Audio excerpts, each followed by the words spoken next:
Open thy doors, O Lebanon, that the fire may devour thy cedars. Howl, fir tree, for the cedar is fallen, because the mighty are spoiled. Howl, O ye oaks of Bashan, for the forest of the vintage is come down.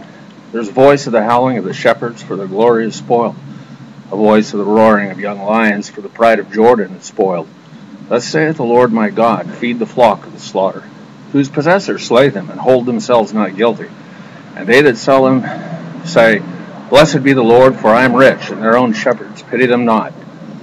For I will no more pity the inhabitants of the land, saith the Lord, but lo, I will deliver the men every one into his neighbor's hand, and into the hand of his king, and they shall smite the land, and out of their hand I will not deliver them.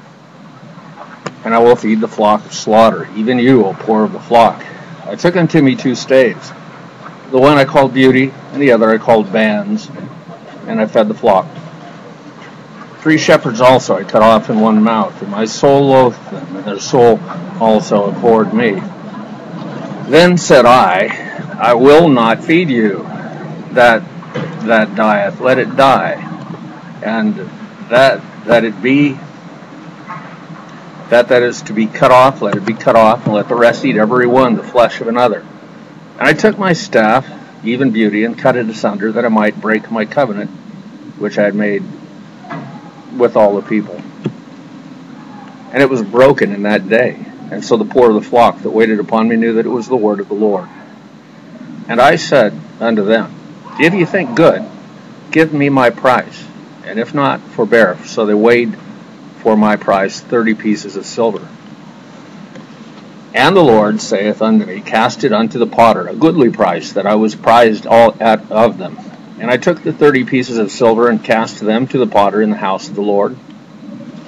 Then I cut asunder mine other staff, even Bands, that I might break the brotherhood between Judah and Israel.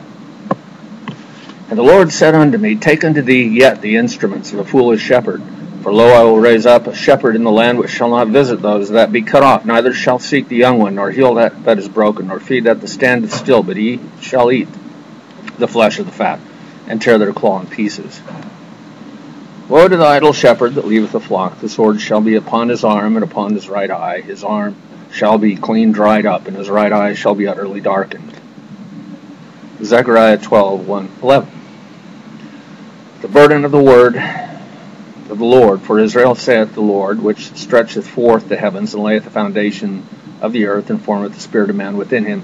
Behold, I will make Jerusalem a cup of trembling unto all the people round about, when they shall be in the siege both against Judah and against Jerusalem.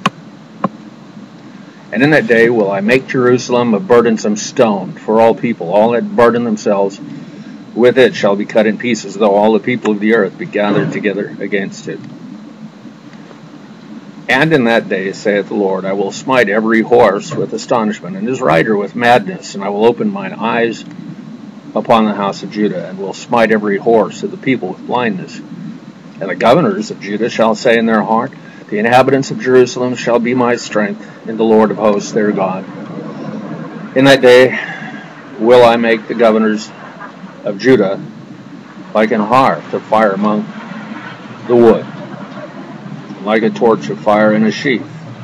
And they shall devour all the people round about, and on the right hand and on the left, and Jerusalem shall be inhabited again in her own place, even in Jerusalem. The Lord also shall save the tents of Judah first, that the glory of the house of David and the glory of the inhabitants of Jerusalem do not magnify themselves against Judah. In that day shall the Lord defend the inhabitants of Jerusalem, and he that is feeble among them at that gate shall be as David, and the house of David shall be as God, as the angel of the Lord before them. And it shall come to pass in that day that I will seek to destroy all the nations that come against Jerusalem, and I will pour upon the house of David and upon the inhabitants of Jerusalem the spirit of grace and of supplications, and they shall look upon me whom they have pierced.